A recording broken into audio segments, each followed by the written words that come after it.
Once upon a time, two young people met. I believe it was at a pool party. Their eyes met from across the shimmering, chlorinated waves, and I believe they both knew then that their futures would be joined in some way. Now here we are, years later, at a wedding where these two young people took the next step in their relationship as they stood together as groom and best man. Thank you.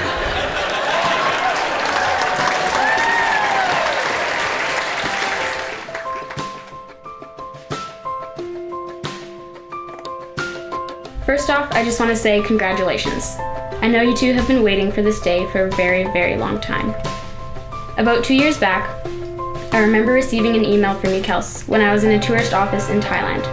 I clicked on the message and began reading the paragraphs of you gushing on and on about your boyfriend and telling me that you already knew you wanted to marry Brayden. I burst into tears right there in the office. The travel agent must have thought I was crazy, but I was in complete shock from what I didn't understand. You two had only been dating for 3 months. Your second attempt at dating, that is. And as crazy as it seemed to me at the time, you both knew that you were going to love and find joy in each other forever. When I returned home, I could see how much your relationship had developed since I've been gone. I could see how strong your love is for each other and for God. I could see how you two make him a priority in your relationship, and in this way you have taught me what a healthy relationship should look like. I am so incredibly happy for you two, because you two are so incredibly happy together. Loosening lips, lost battleships, fighting the lies, burning inside, flashes of light, season the night. Now I'm not gonna lie, part of me feels sad having to let you go, Kels. You are my sister, my other half, and my best friend. You understand my humor. You put up with my unladylike burping and my loud chewing. You listen to my stories and usually pretend they're interesting. You stay up late watching Arrested Development and sneakily eat junk food with me. You give me advice, encourage me, and do all the things a big sister should.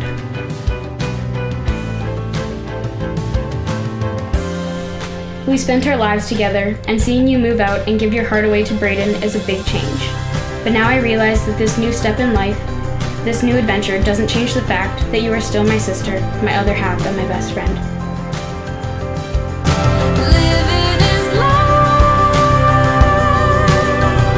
chasing fireflies. Yes, Brayden and I met many years ago at a house group pool party. As we got to talking, we discovered we both had been taking lessons on our instrument of choice, drums and guitar, since we were 7 years old. Brayden and I have many similarities, both being raised in Christian homes and still loving and serving the Lord, both being Dutch on our mom's sides, both growing up with just one older sister. But our mutual love of music is one of my favorite parts of our friendship. It has been such a joy to make music together and grow as musicians, from jamming on the Smoke on the Water riff in Brayden's basement for hours, to working on our 3-part harmonies in my living room. I have loved every minute of it. Brayden is an amazing friend. He is absolutely faithful. He is solid in his faith and beliefs, kind and soft-spoken, but definitely knows where to draw a line and won't be pushed past it by anyone. His excellent character as a friend is what will also make him an excellent husband, and for that I am so grateful that he found someone as incredible as Kelsey to spend his life with. Flashes of light, season the night. Living is life, chasing fireflies. Traditionally, pastors at weddings, they give a short message or address to the couple, like I'm about to do now. And most of the time we come up with some good advice for your marriage. Something like, remember, you two need to spend quality time together. You need to not neglect your relationship, and so on and so forth. Or make sure you always speak with words of encouragement, or never go to bed angry, and resolve all your arguments. But Brayden and Kelsey, your marriage does not need good advice. Your marriage needs good news.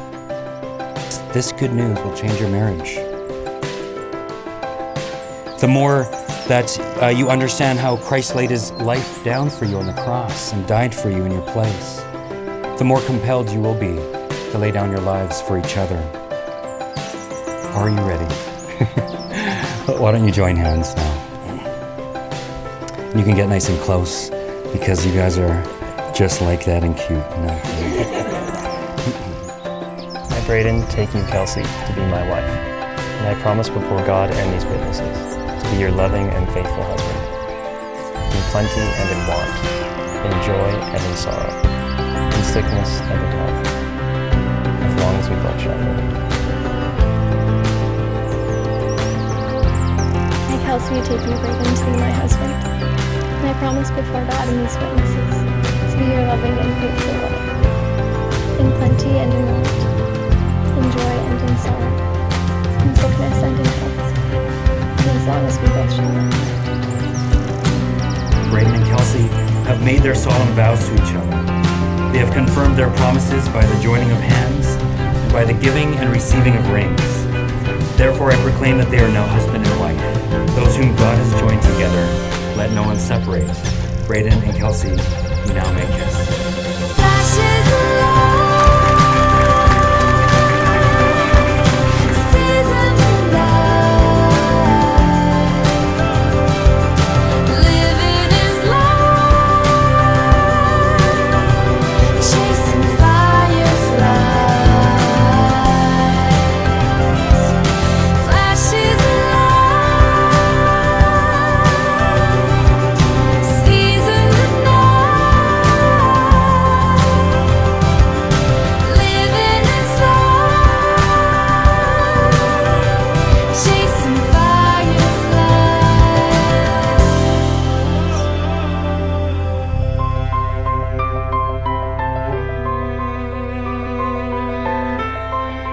It's been really great watching them grow as a couple together. For anyone that has spent any time with these two during their dating period, or probably any other time to be honest, it is at sometimes almost irritating at how closely and deeply involved they were with each other and continue to be. Alex knows what I'm talking about. You could be in mid-conversation with either one of them and the other will enter the room and you're gone. They're suddenly not remotely aware, even though you're still standing there and talking, just gone. They're not even... So, you know, it seems a little bit rejecting, perhaps. However, you can't help but smile when you see people that much in love with each other, with that strong of a connection. A toast to the bride and groom. It's truly an adventure when you marry your best friend, and although there will be days when it may be hard to like each other, I pray that through whatever God has for you two, you'll always find it easy to love each other. So here's the bride and groom.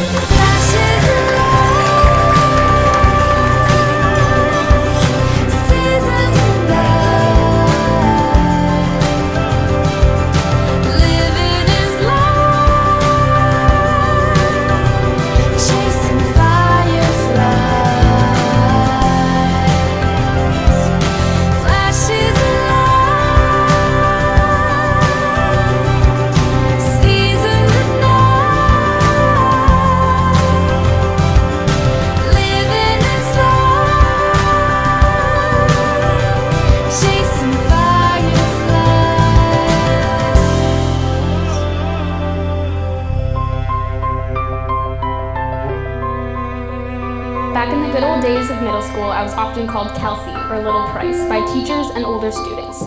It used to annoy the heck out of me, but secretly, I was happy and honored to be known by you. Marriage isn't always easy or fun, but if you keep God at the center of your relationship, the rest will fall into place.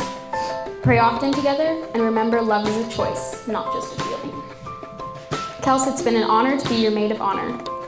So, let's raise our glasses to the lovely honey badger couple. Stop time.